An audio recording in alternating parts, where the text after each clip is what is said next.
कृपया चैनल को like, subscribe व शेयर करें।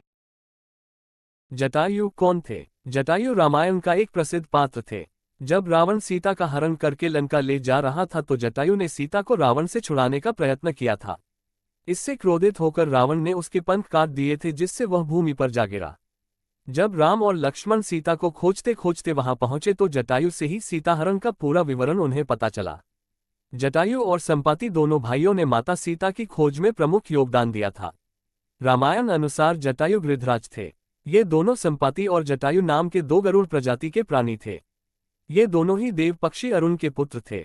इनकी माता का नाम विनीता था। दरअसल प्रजापति कश्यप की पत्नी विंता के दो पुत्र हुए गरुड़ और अरुण।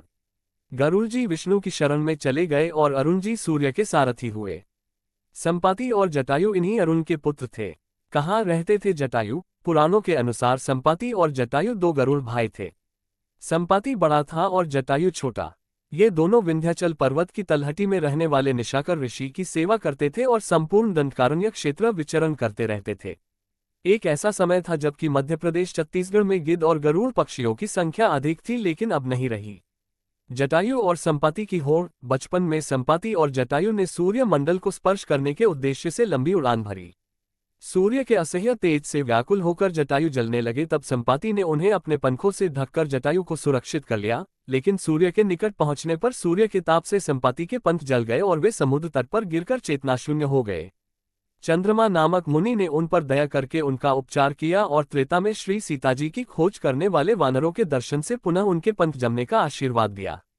राजा दशरथ के मित्र थे जटायु। जब जटायु नासिक के पंचवटी में रहते थे तब एक दिन आखिर के समय महाराज दशरथ से उनकी मुलाकात हुई और तभी से वे और दशरथ मित्र बन गए।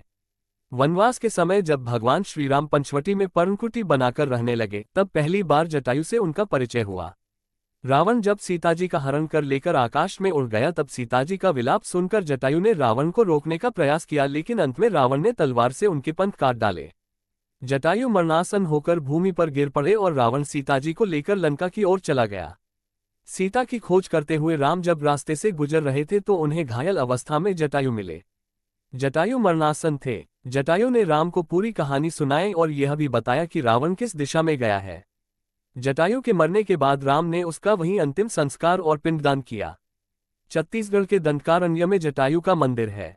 मान्यता अनुसार यह वह स्थान है जब सीता का अपहरण कर रावण पुष्पक विमान से लंका जा रहा था तो सबसे पहले जटायु ने ही रावण को रोका था।